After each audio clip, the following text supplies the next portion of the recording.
എല്ലാവർക്കും പുതിയ ഒരു വീഡിയോയിലേക്ക് സ്വാഗതം. ഇന്നത്തെ വീഡിയോയിൽ 9ാം ക്ലാസ് സോഷ്യൽ സയൻസ് സാമൂഹ്യശാസ്ത്രവും ക്രിസ്മസ് പരീക്ഷയുമായി ബന്ധപ്പെട്ട് വളരെ ഇമ്പോർട്ടൻ്റ് ആയിട്ടുള്ള ചോദ്യങ്ങളാണ് ഡിസ്കസ് ചെയ്യുന്നത്. ഈ വീഡിയോയിൽ ഇംഗ്ലീഷ് മീഡിയം ചോദ്യങ്ങളും അതോടൊപ്പം തന്നെ മലയാളം മീഡിയം ചോദ്യങ്ങളും ഉൾപ്പെടുത്തിയിട്ടുണ്ട്. ആദ്യമായി തന്നെ മലയാളം മീഡിയം ചോദ്യങ്ങളാണ് ഡിസ്കസ് ചെയ്യുന്നത്. ശേഷം ഇംഗ്ലീഷ് മീഡിയം ചോദ്യങ്ങളും ഉത്തരങ്ങളും ഡിസ്കസ് ചെയ്യുന്നതായിരിക്കും. വീഡിയോയിലേക്ക് പോകുന്നതിന് മുമ്പായി ചാനൽ ഇതുവരെയും സബ്സ്ക്രൈബ് ചെയ്യാത്ത കൂട്ടുകാർ സബ്സ്ക്രൈബ് ചെയ്ത് ഒപ്പം തൊട്ടടുത്തുള്ള ബെല്ലൈക്കൺ കൂടി എനേബിൾ ചെയ്യാൻ ശ്രദ്ധിക്കുക. കൂടാതെ നിങ്ങളുടെ കൂട്ടുകാരിലേക്ക് ഷെയർ ചെയ്യാനും വീഡിയോ ഒന്ന് ലൈക്ക് ചെയ്ത് കാണാനും ശ്രദ്ധിക്കുക. അപ്പോൾ നമുക്ക് നേരെ വീഡിയോയിലേക്ക് കടക്കാം. ആദ്യമായി 1 മാർക്കിൻ്റെ ചോദ്യങ്ങളാണ്. ഒന്നാമത്തെ ചോദ്യം: ആരുടെ ഭരണകാലത്താണ് ദ്രാവിഡ ശൈലി എന്ന ദക്ഷിണേന്ത്യൻ ക്ഷേത്ര നിർമ്മാണ ശൈലി രൂപപ്പെട്ടത്? ഉത്തരം: പല്ലവർ. രണ്ടാമത്തെ ചോദ്യം: രാഷ്ട്രപതിയുടെ രാജിയുമായി ബന്ധപ്പെട്ട ശരിയായ പ്രസ്താവന തിരഞ്ഞെടുക്കുക. ഇവിടെ ശരിയായ പ്രസ്താവന രാഷ്ട്രപതി രാജി സമർപ്പിക്കേണ്ടത് ഉപരാഷ്ട്രപതിക്കാണ് എന്നതാണ്. മൂന്നാമത്തെ ചോദ്യം: ചുവടെ നൽകിയിരിക്കുന്നതിൽ ഏറ്റവും കൂടുതൽ കാപ്പി ഉൽപ്പാദിപ്പിക്കുന്ന സംസ്ഥാനം ഏത് എന്നാണ് ചോദ്യം. ഉത്തരം: കർണാടകം. സൂചനകളുടെ അടിസ്ഥാനത്തിൽ ഭരണഘടനാ സ്ഥാപനം ഏതാണെന്ന് എഴുതുക. ഇവിടെ സൂചനയായി ന്യൂഡൽഹിയാണ് കമ്മീഷന്റെ ആസ്ഥാനം. ചെയർപേഴ്സൺ ഉൾപ്പെടെ 6 അംഗങ്ങളാണ് കമ്മീഷനിലുള്ളത്. രാഷ്ട്രപതിയാണ് കമ്മീഷൻ അംഗങ്ങളെ നിയമിക്കുന്നത്. 1993 ഒക്ടോബർ 12 നിലവിൽ വന്നു. ഇവിടെ ഓപ്ഷനായി നൽകിയിട്ടുള്ളത് ഇലക്ഷൻ കമ്മീഷൻ, ദേശീയ പട്ടികജാതി പട്ടികവർഗ കമ്മീഷൻ, ദേശീയ ന്യൂനപക്ഷ കമ്മീഷൻ, ദേശീയ മനുഷ്യാവകാശ കമ്മീഷൻ. ഈ സൂചനകളുടെ അടിസ്ഥാനത്തിലുള്ള ഭരണഘടനാ സ്ഥാപനം ദേശീയ മനുഷ്യാവകാശ കമ്മീഷനാണ്. അഞ്ചാമത്തെ ചോദ്യം: തൃതീയ മേഖലയുമായി ബന്ധപ്പെട്ടത് ഏത്? ഉത്തരം: വാർത്താവിനിമയം. അടുത്തതായി 3 മാർക്കിൻ്റെ ചോദ്യങ്ങളാണ്. ഹരപ്പൻ സംസ്കാരത്തെ ഇന്ത്യൻ ചരിത്രത്തിൽ 1ാം നഗരവൽക്കരണം എന്ന് വിശേഷിപ്പിക്കാനുള്ള കാരണങ്ങൾ എന്തെല്ലാം? ഉത്തരം നോക്കാം. ആസൂത്രിതമായ നഗരങ്ങൾ, കൈത്തൊഴിൽ, കച്ചവടത്തിൻ്റെ സാന്നിധ്യം, ആസൂത്രിതമായ വീടുകൾ, തെരുവീഥികൾ, ചാലുകൾ, ധാന്യപ്പുരകൾ എന്നിവയുടെ സാന്നിധ്യം. അടുത്ത ചോദ്യം: കാശ്മീർ ഹിമാലയത്തിൽ ദാൽ തടാകത്തിന് ഏറെ പ്രാധാന്യമുണ്ട്. വിശദമാക്കുക. ശുദ്ധജല തടാകം. ശ്രീനഗർ പട്ടണം ഈ തടാകത്തിൻ്റെ കരയിൽ സ്ഥിതി ചെയ്യുന്നു. വിനോദസഞ്ചാര വാണിജ്യ കേന്ദ്രം. അടുത്ത ചോദ്യം: ഗുപ്ത ഭരണകാലത്ത് സംസ്കൃത സാഹിത്യത്തിന് രാജകീയ പ്രോത്സാഹനം ലഭിച്ചു. പ്രസ്താവന സാധൂകരിക്കുക. ഉത്തരം: സംസ്കൃതം ഭരണഭാഷയായിരുന്നു. ബുദ്ധമതക്കാർ പോലും സംസ്കൃതത്തിൽ രചനകൾ നടത്തി. സംസ്കൃത ഭാഷയിൽ നാടകങ്ങൾ, കാവ്യങ്ങൾ, വ്യാകരണം, നിഘണ്ടു തുടങ്ങിയവ രചിക്കപ്പെട്ടു. അടുത്ത ചോദ്യം: താഴെ പറയുന്നവ എന്താണെന്ന് വ്യക്തമാക്കുക. എ ക്വസ്റ്റ്യൻ: വൃഷ്ടി പ്രദേശം. ഒരു നദിയിലേക്ക് ജലം എത്തുന്ന നിശ്ചിത പ്രദേശം. അടുത്തതായി നീർത്തടം. ഒരു നദിയും അതിൻ്റെ പോഷക നദികളും ഉൾപ്പെടുന്ന പ്രദേശം. മൂന്നാമതായി ജലവിഭാജകം.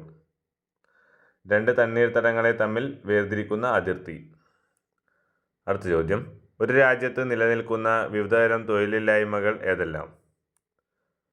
ഉത്തരം: പ്രകടമായ തൊഴിലില്ലായ്മ, ഘടനാപരമായ തൊഴിലില്ലായ്മ, കാലികമായ തൊഴിലില്ലായ്മ, പ്രച്ഛന്ന തൊഴിലില്ലായ്മ. 11ാമത്തെ ചോദ്യം: കേരളത്തിലെ ഉയർന്ന ആയുർദൈർഘ്യത്തിന് കാരണമാകുന്ന ഘടകങ്ങൾ ഏതെല്ലാം? ഉത്തരം: ഉയർന്ന സാക്ഷരതാ നിരക്കും ഉന്നത വിദ്യാഭ്യാസവും, ശുചിത്വം, ഭക്ഷ്യതയും പൊതുവിതരണവും, വികേന്ദ്രിത പൊതുജനാരോഗ്യ നയം. അടുത്ത ചോദ്യം: കൃത്യമായ സ്ഥിതിവിവര കണക്കുകളുടെ അഭാവം ദേശീയ വരുമാനം കണക്കാക്കുന്നതിലെ ഒരു പരിമിതിയാണ്. മറ്റേതെങ്കിലും 3 പരിമിതികൾ എഴുതുക. ഉത്തരം: സാധന സേവനങ്ങളുടെ പണമൂല്യം ഒന്നിൽ കൂടുതൽ ഉൽപ്പാദന ഘട്ടങ്ങളിൽ രേഖപ്പെടുത്താനുള്ള സാധ്യത, ഉൽപ്പാദിപ്പിക്കുന്ന ഉൽപ്പന്നങ്ങളും സേവനങ്ങളും സ്വന്തം ആവശ്യങ്ങൾക്ക് വേണ്ടി ഉപയോഗിക്കുന്നത് ഇതിൽ ഉൾപ്പെടുത്തുന്നില്ല, വിപണിയിൽ വില നിശ്ചയിക്കപ്പെടാത്ത സാധനങ്ങളും സേവനങ്ങളും സാധാരണയായി ദേശീയ വരുമാനത്തിൽ കണക്കാക്കുന്നില്ല. കൂടാതെ ഗാർഹിക ജോലി ദേശീയ വരുമാനത്തിൽ കണക്കാക്കുന്നില്ല. അടുത്ത ചോദ്യം: ഇന്ത്യയിലെ അതിവിശാലമായ ഉഷ്ണമരുഭൂമി ഏത്? ഇതിൻ്റെ ഏതെങ്കിലും 2 സവിശേഷതകൾ എഴുതുക. ഉത്തരം: ഥാർ മരുഭൂമി. ഇന്ത്യൻ ഉപഭൂഖണ്ഡത്തിൻ്റെ വടക്ക് പടിഞ്ഞാറായി സ്ഥിതി ചെയ്യുന്നു. 2 ലക്ഷത്തിൽ പരം ചതുരശ്ര കിലോമീറ്റർ വിസ്തൃതിയുള്ള ഈ മരുഭൂമിയുടെ ഏകദേശം 1.75 ചതുരശ്ര കിലോമീറ്ററും ഇന്ത്യയിലാണ്. അടുത്ത ചോദ്യം: നീതിന്യായ വിഭാഗം ഭരണഘടനയുടെ കാവലാൾ എന്നറിയപ്പെടുന്നു. വ്യക്തമാക്കുക. നിയമനിർമ്മാണ കാര്യനിർമ്മാണ വിഭാഗങ്ങൾ ഭരണഘടന അനുസരിച്ച് പ്രവർത്തിക്കുന്നു എന്ന് ഉറപ്പുവരുത്തുന്നു. പൗരരുടെ അവകാശങ്ങൾ സംരക്ഷിക്കുന്നു. ഭരണഘടന മൂല്യങ്ങൾ സംരക്ഷിക്കുന്നു. അടുത്ത ചോദ്യം 4 മാർക്കിൻ്റെ ചോദ്യങ്ങളാണ്. ദേശീയ വനിതാ കമ്മീഷന്റെ ചുമതലകൾ വിശദമാക്കുക. ഉത്തരം: സ്ത്രീകൾ നേരിടുന്ന അസമത്വങ്ങളെയും വിവേചനങ്ങളെയും ഇല്ലാതാക്കുന്നതിനുള്ള നിർദ്ദേശങ്ങൾ നൽകുക. ലിംഗനീതിയുമായി ബന്ധപ്പെട്ട പ്രവർത്തനങ്ങൾ ചെയ്യുക. കൂടാതെ സ്ത്രീകളെ ബാധിക്കുന്ന വിഷയങ്ങളിലെ നയരൂപീകരണത്തിൽ സർക്കാരുകൾക്ക് ഉപദേശം നൽകുക. സ്ത്രീ സുരക്ഷയ്ക്കായുള്ള ഭരണഘടനാ വ്യവസ്ഥകളും നിയമങ്ങളും പരിശോധിക്കുക. അടുത്ത ചോദ്യം: ഡിസംബർ ജനുവരി മാസങ്ങളിൽ ഉത്തരേന്ത്യൻ സമതലങ്ങളിൽ അതിശൈത്യം അനുഭവപ്പെടുന്നു. കാരണങ്ങൾ എന്തെല്ലാം? കാലാവസ്ഥയെ മിതപ്പെടുത്തുന്നു. സമുദ്രത്തിൻ്റെ സ്വാധീനത്തിൽ നിന്നും ഏറെ അകലെയാണ് ഉത്തരേന്ത്യൻ സമതലങ്ങളുടെ മിക്ക പ്രദേശങ്ങളും സ്ഥിതി ചെയ്യുന്നത്. ഹിമാലയൻ പർവ്വതനിരകളിലെ മഞ്ഞുവീഴ്ച അതിശക്തമായ ശീതക്കാറ്റിന് കാരണമാക്കുന്നു. പശ്ചിമേഷ്യയിൽ നിന്ന് വീശുന്ന ശീതക്കാറ്റ് ഉത്തരേന്ത്യൻ സമതലത്തിൻ്റെ പടിഞ്ഞാറൻ പ്രദേശങ്ങളിൽ ഹിമം, മൂടൽമഞ്ഞ്, ശീതതരംഗം എന്നിവയ്ക്ക് കാരണമാകുന്നു. ഉത്തരാർദ്ധഗോളത്തിൽ നിന്നും ദക്ഷിണാർദ്ധഗോളത്തിലേക്കുള്ള സൂര്യൻ്റെ അയനം. ഭൂപടം നിരീക്ഷിച്ച് ചുവടെ നൽകിയിരിക്കുന്ന ചോദ്യങ്ങൾക്ക് ഉത്തരമെഴുതാനാണ് ചോദ്യം. ക്വസ്റ്റ്യൻ: ഉപദ്വീപീയ നദികളിൽ ഏറ്റവും നീളം കൂടിയത് ഏത്? ഉത്തരം: ഗോദാവരി. കൃഷ്ണ നദിയുടെ പ്രധാന പോഷക നദിയുടെ പേരെഴുതുക. ഉത്തരം: തുംഗഭദ്ര. മധ്യപ്രദേശ്, മഹാരാഷ്ട്ര എന്നീ സംസ്ഥാനങ്ങളിൽ നദീതടം ഉൾക്കൊള്ളുന്നതും പടിഞ്ഞാറോട്ട് ഒഴുകുന്നതുമായ ഒരു നദിയുടെ പേരെഴുതുക. ഉത്തരം: നർമ്മദ. കർണാടകത്തിലെ ബ്രഹ്മഗിരി കുന്നുകളിൽ നിന്ന് ഉത്ഭവിക്കുന്ന നദി ഏത്? ഉത്തരം: കൃഷ്ണ. രാജ്യഭരണം നിർവഹിക്കുക എന്നത് മന്ത്രിസഭയുടെ ചുമതലകളിൽ ഒന്നാണ്. മറ്റു ചുമതലകൾ ലിസ്റ്റ് ചെയ്യുക. നിയമനിർമ്മാണത്തിന് ചുക്കാൻ പിടിക്കുക. ദേശീയ നയവും വിദേശ നയവും രൂപീകരിക്കുക. ബില്ലുകളും ഓർഡിനൻസുകളും ഡ്രാഫ്റ്റ് ചെയ്യുക. വിവിധ ഡിപ്പാർട്ട്മെൻറ്റുകളുടെ പ്രവർത്തനത്തെ ഏകോപിപ്പിക്കുക. ഭരണപരവും ക്ഷേമപരവുമായ മറ്റു നടപടികളും വിദേശ ബന്ധങ്ങളും നിർവഹിക്കുക. വിദ്യാഭ്യാസം എപ്രകാരമാണ് രാജ്യപുരോഗതിക്ക് കാരണമാകുന്നത് എന്നതിനെ കാണിക്കുന്ന ചിത്രം നൽകിയിരിക്കുന്നു. ഇതിൽ വിട്ടുപോയവ കണ്ടെത്തി എഴുതുക. എ എന്ന സ്ഥലത്ത് കഴിവ് വർദ്ധിക്കുന്നുവെന്നും ബി എന്ന സ്ഥാനത്ത് നൈപുണ്യ വികസനം, സി മെച്ചപ്പെട്ട തൊഴിൽ, ഡി മെച്ചപ്പെട്ട ജീവിത നിലവാരം. അടുത്ത ചോദ്യം: ജനസംഖ്യാ ലാഭവിഹിതത്തിൻ്റെ നേട്ടങ്ങൾ എന്നിവ വിശദമാക്കുക. സജീവ പ്രായത്തിലുള്ളവരിൽ തൊഴിലെടുക്കുന്നവരുടെ എണ്ണം തൊഴിലെടുക്കാത്തവരുടെ എണ്ണത്തേക്കാൾ കൂടുതലാകുന്നതിനെ ജനസംഖ്യാ ലാഭവിഹിതം എന്ന് പറയുന്നു. അതിൻ്റെ നേട്ടങ്ങൾ നോക്കാം. രാജ്യത്തിൻ്റെ സാമൂഹിക സാമ്പത്തിക പുരോഗതി വർദ്ധിക്കുന്നു. രാജ്യത്തിൻ്റെ ഉൽപാദകക്ഷമത വർദ്ധിക്കുന്നു. രാജ്യത്തിന് ഉയർന്ന മനുഷ്യവിഭവശേഷി ലഭിക്കുന്നു. സംഘടിത അസംഘടിത മേഖലകളുടെ ഓരോ സവിശേഷതകൾ നൽകിയിരിക്കുന്നു. മറ്റ് സവിശേഷതകൾ കണ്ടെത്തി പട്ടിക പൂർത്തിയാക്കാനാണ് ചോദ്യം. സംഘടിത മേഖലയുടെ പ്രത്യേകതകൾ നോക്കാം. രജിസ്റ്റർ ചെയ്യപ്പെട്ട തൊഴിൽ മേഖല, കൂടാതെ താരതമ്യേന കൂടിയ ശമ്പളം, തൊഴിൽ സുരക്ഷിതത്വം. അസംഘടിത മേഖലയുടെ പ്രത്യേകതകൾ നോക്കാം. രജിസ്റ്റർ ചെയ്യപ്പെടാത്ത തൊഴിൽ മേഖല, താരതമ്യേന കുറഞ്ഞ ശമ്പളം, തൊഴിൽ സുരക്ഷിതമില്ലായ്മ. തെരഞ്ഞെടുപ്പ് കമ്മീഷന്റെ ഘടന വിശദമാക്കുക. മുഖ്യ തെരഞ്ഞെടുപ്പ് കമ്മീഷണർ, രണ്ട് കമ്മീഷണർമാരും ചേർന്നതാണ്. അംഗങ്ങളെ രാഷ്ട്രപതി നിയമിക്കുന്നു. 6 വർഷമോ അല്ലെങ്കിൽ 65 വയസ്സുവരെയാണ് കമ്മീഷൻ അംഗങ്ങളുടെ കാലാവധി. ഇംപീച്ച്മെൻറ്റിലൂടെ മാത്രമേ തെരഞ്ഞെടുപ്പ് കമ്മീഷണറെ തലസ്ഥാനത്ത് നിന്നും നീക്കം ചെയ്യാൻ സാധിക്കൂ. തെരഞ്ഞെടുപ്പ് കമ്മീഷന്റെ പ്രവർത്തനങ്ങൾ ഏകോപിപ്പിക്കുന്നത് ചീഫ് ഇലക്ടറൽ ഓഫീസറാണ്. അടുത്ത ചോദ്യം: എ കോളത്തിന് അനുയോജ്യമായവ ബി കോളത്തിൽ നിന്നും തിരഞ്ഞെടുത്ത് എഴുതുക എന്നതാണ്. എ കോളത്തിൽ സ്വപ്ന വാസവദത്തം നൽകിയിട്ടുണ്ട്. അത് ബന്ധപ്പെട്ടിട്ടുള്ളത് ഭാസനുമായിട്ടാണ്. അമരകോശം,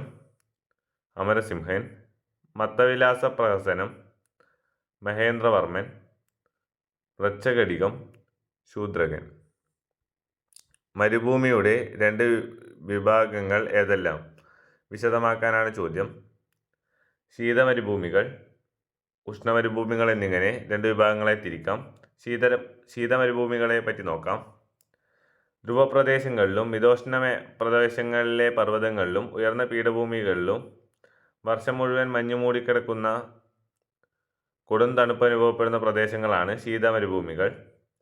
ഉഷ്ണമരുഭൂമികളെ പറ്റി നോക്കാം. പൊതുവെ 15 ഡിഗ്രി മുതൽ 30 ഡിഗ്രി വരെ അക്ഷാംശങ്ങൾക്കിടയിൽ വൻകരകളുടെ പടിഞ്ഞാറ് ഭാഗത്തായി കാണപ്പെടുന്നതും വരണ്ടതുമായ വളരെ ഉയർന്ന പകൽ താപനില അനുഭവപ്പെടുന്നതുമായ പ്രദേശങ്ങളാണ് ഉഷ്ണമരുഭൂമികൾ. ബുദ്ധമതവുമായി ബന്ധപ്പെട്ട് ചുവടെ നൽകിയിരിക്കുന്നവ വിശദമാക്കാനാണ് ചോദ്യം. എ ക്വസ്റ്റ്യൻ സംഘങ്ങൾ പറ്റി വിശദമാക്കാനാണ്. ബുദ്ധമത പ്രചാരണത്തിനായി സന്യാസിമാരുടെ സംഘങ്ങൾ രൂപീകരിച്ചിരുന്നു. ജാതിലിംഗ പരിഗണനകൾ ഒന്നും കൂടാതെ എല്ലാവരെയും സംഘത്തിൽ ഉൾപ്പെടുത്തി. സംഘത്തിലെ സ്ത്രീകൾ ഭിക്ഷുണികൾ എന്നും പുരുഷന്മാർ ഭിക്ഷുക്കൾ എന്നുമാണ് അറിയപ്പെട്ടത്. അടുത്തത് BA സ്തൂപങ്ങളെ പറ്റി എഴുതാനാണ്. ബുദ്ധൻ്റെ ഭൗതിക അവശിഷ്ടങ്ങളോ ബുദ്ധൻ ഉപയോഗിച്ച വസ്തുക്കളോ അടക്കം ചെയ്ത സ്ഥലങ്ങൾ നിർമ്മിക്കുന്ന കെട്ടിടങ്ങളാണ് സ്തൂപങ്ങൾ. അർദ്ധവൃത്താകൃതിയിലാണ് ഇവ നിർമ്മിച്ചിരിക്കുന്നത്. കൊത്തുപണികളാൽ സമ്പന്നമാണ് സ്തൂപങ്ങൾ. മനുഷ്യ മൂലധന രൂപീകരണവും ദാരിദ്ര്യവും എന്ന ശീർഷകത്തിൽ ഒരു കുറിപ്പ് തയ്യാറാക്കാനാണ് ചോദ്യം. മനുഷ്യ മൂലധന രൂപീകരണം നേരിടുന്ന പ്രധാന വെല്ലുവിളിയാണ് ദാരിദ്ര്യം. കുറഞ്ഞ വരുമാനമാണ് മനുഷ്യനെ ദാരിദ്ര്യത്തിലേക്ക് തള്ളിവിടുന്നത്. കുറഞ്ഞ വരുമാനം കാരണം മനുഷ്യന് വിദ്യാഭ്യാസം, ആരോഗ്യം തുടങ്ങിയ അടിസ്ഥാന കാര്യങ്ങൾ പോലും നിറവേറ്റാൻ കഴിയാതെ വരികയും അത് കൂടുതൽ ദാരിദ്ര്യത്തിലേക്ക് കൊണ്ടെത്തിക്കുകയും ചെയ്യുന്നു. ദാരിദ്ര്യത്തിൻ്റെ കാരണങ്ങളും അനന്തരഫലങ്ങളും പരസ്പരം ബന്ധപ്പെട്ടു കിടക്കുന്നു. അടുത്തതായി 5 മാർക്കിൻ്റെ ചോദ്യമാണ്. ഉപദ്വീപീയ പീഠഭൂമികളിൽ കാണപ്പെടുന്ന പ്രധാന മണ്ണിനങ്ങളേവ? ഏതെങ്കിലും 2 എണ്ണത്തിൻ്റെ സവിശേഷതകൾ വിശദമാക്കൂ എന്നാണ് ചോദ്യം. കറുത്ത മണ്ണ്, ചെമ്മണ്ണ്, ലാറ്ററൈറ്റ് മണ്ണ്, പർവ്വതമണ്ണ് എന്നിവ കാണപ്പെടുന്നു. കറുത്ത മണ്ണിനെ പറ്റി നോക്കാം. ബസാൾട്ട് ലാവശിലകൾക്ക് ദീർഘകാലത്തെ അപക്ഷയം സംഭവിച്ച് രൂപം കൊള്ളുന്നു. മഹാരാഷ്ട്ര, മധ്യപ്രദേശ് എന്നീ സംസ്ഥാനങ്ങളിൽ പ്രധാനമായും തെലങ്കാന, കർണാടകം, ആന്ധ്രാപ്രദേശ്, ഗുജറാത്ത്, തമിഴ്നാട് എന്നീ സംസ്ഥാനങ്ങളിൽ ഭാഗികമായും കാണപ്പെടുന്നു.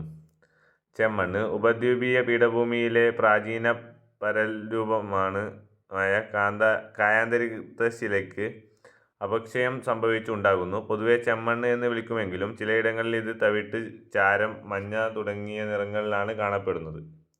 ഈ മണ്ണിൽ വലിയ തോതിൽ അടങ്ങിയിട്ടുള്ള ഇരുമ്പിൻ്റെ സാന്നിധ്യമാണ് ചുവപ്പ് നിറത്തിൻ്റെ പ്രധാന കാരണം. 27ാമത്തെ ചോദ്യം B ആൻഡ് ക്വസ്റ്റ്യൻ നോക്കാം. ദേശീയ വരുമാനം കണക്കാക്കുന്നതിനുള്ള രീതികൾ ഏതെല്ലാം? ഏതെങ്കിലും 2 രീതികൾ വിശദമാക്കാനാണ് ചോദ്യം. ഉത്തരം നോക്കാം. ഉൽപ്പന്ന രീതി, വരുമാന രീതി, ചെലവ് രീതി എന്നിവയാണ് 3 രീതികൾ. ഉൽപ്പന്ന രീതി എന്നാൽ ഒരു സാമ്പത്തിക വർഷത്തിൽ പ്രാഥമിക, ദ്വിതീയ, തൃതീയ മേഖലകളിൽ ഉൽപ്പാദിപ്പിക്കപ്പെടുന്ന സാധനങ്ങളുടെയും സേവനങ്ങളുടെയും മൊത്തം പണമൂല്യത്തെ അടിസ്ഥാനമാക്കി വരുമാനം കണക്കാക്കുന്ന രീതിയാണ് ഉൽപ്പന്ന രീതി. വിവിധ മേഖലകളിൽ നിന്നും ദേശീയ വരുമാനത്തിലേക്കുള്ള സംഭാവന എത്രത്തോളമെന്ന് തിരിച്ചറിയുന്നതിനും അതത് മേഖലകൾക്ക് അർഹമായ പ്രാധാന്യം ഉറപ്പുവരുത്തുന്നതിനും ഇത് സഹായിക്കുന്നു.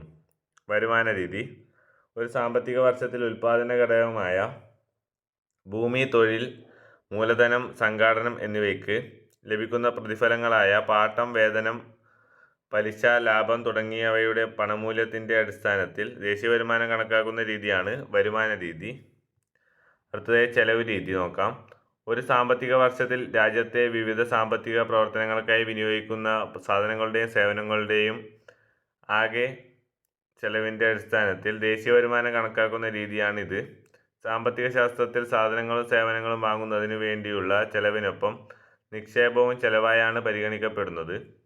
ഉപഭോഗ ചെലവ്, നിക്ഷേപ ചെലവ് എന്നിവയോടൊപ്പം സർക്കാർ ചെലവും കയറ്റുമതി മൂല്യവും ചേർന്നതാണ് രാജ്യത്തിൻ്റെ ആകെ ചെലവ്. അടുത്ത ചോദ്യം നോക്കാം. ജനസംഖ്യാശാസ്ത്രത്തിൻ്റെ സൂചകങ്ങളായ കുടിയേറ്റം, പ്രായഘടന, ആശ്രിത അനുപാതം എന്നിവയെക്കുറിച്ച് വിവരിക്കാനാണ് ചോദ്യം. കുടിയേറ്റത്തെ പറ്റി നോക്കാം.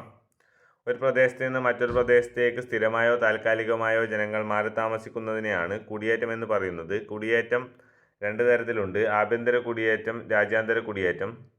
കുടിയേറ്റം ഒരു രാജ്യത്തിൻ്റെ ജനസംഖ്യാഘടനയിൽ മാറ്റം വരുത്തുന്നു. അടുത്തതായി ആശ്രിതാനുപാതം. 15-ന് താഴെയും 64-ന് മുകളിലുമുള്ള പ്രായഘടനയിലുള്ളവർ ആശ്രിത വിഭാഗത്തിൽ ഉൾപ്പെടുന്നു. ജനസംഖ്യയിലെ ആശ്രിത വിഭാഗത്തെയും തൊഴിലെടുക്കുന്ന വിഭാഗത്തെയും താരതമ്യം ചെയ്യുന്ന മാനദണ്ഡ രൂപത്തെ കായാന്തരശിലകൾക്ക് ആശ്രിത അനുപാതം എന്ന് പറയുന്നു. ആശ്രിത അനുപാതം ഒരു രാജ്യത്തെ സാമ്പത്തിക ക്ഷമതയെ ഒരു പരിധിവരെ സ്വാധീനിക്കുന്നു. അടുത്തതായി ജനസംഖ്യാ പ്രായഘടന. ജനസംഖ്യ ക്രമീകരണത്തിൻ്റെ പ്രധാന സൂചകമാണ് ജനസംഖ്യാ പ്രായഘടന. ജനസംഖ്യ, പുരോഗതി, ശരാശരി ആയുർദൈർഘ്യം എന്നിവയിലുള്ള മാറ്റങ്ങൾ പ്രായഘടനയെ സ്വാധീനിക്കുന്നു. അടുത്ത ചോദ്യം: ഇന്ത്യയിലേക്കുള്ള ഭൂമിദാനത്തിൻ്റെ വ്യാപനം സാമ്പത്തിക രംഗത്ത് വരുത്തിയ മാറ്റങ്ങളെക്കുറിച്ച് വിശദമാക്കാനാണ് ചോദ്യം.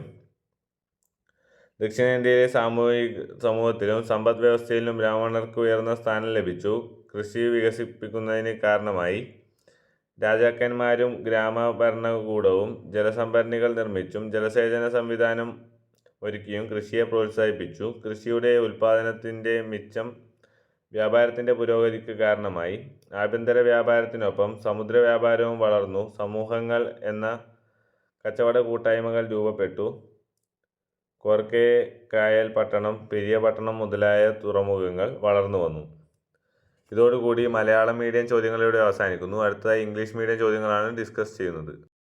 First question: the south Indian style of temple building called Dravidian architecture was formed during whose period? Answer: Pallavas.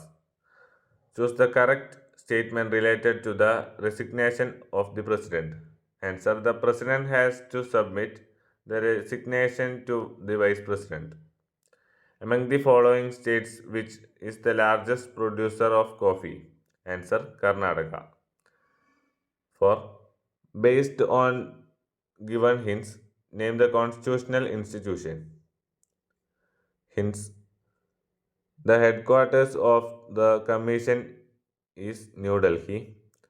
The commission has 6 members including chairperson. The members of the commission are appointed by the president. It came into force on October 12, 1993. Answer: National Human Rights Commission. Which one is related to tertiary sector? Answer: communication. 3-mark questions. Harappan civilization can be described as the first urbanization in Indian history. What was the reason behind this? Answer: planned cities, presence of crafts and trade, presence of planned houses, streets, canals, etc. Dal Lake has more significance in Kashmir Himalayas. Elucidate. Freshwater Lake. Srinagar is situated on the bank of Dal Lake. Tourist destination, commercial center. Sanskrit literature received royal patronage during Gupta rule. Justify the statement. Sanskrit was the official language. Even Buddhists wrote in Sanskrit. Plays, poems, grammars, dictionaries, etc. were written in Sanskrit during this period. Specify the following. First, catchment area. The defined area from where the water flows into a river is termed as a catchment area of the river. Drainage basin. The area formed by a river and its tributaries is called drainage basin.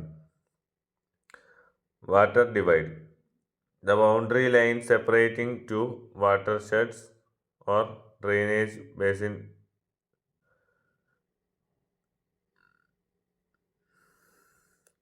What are the factors that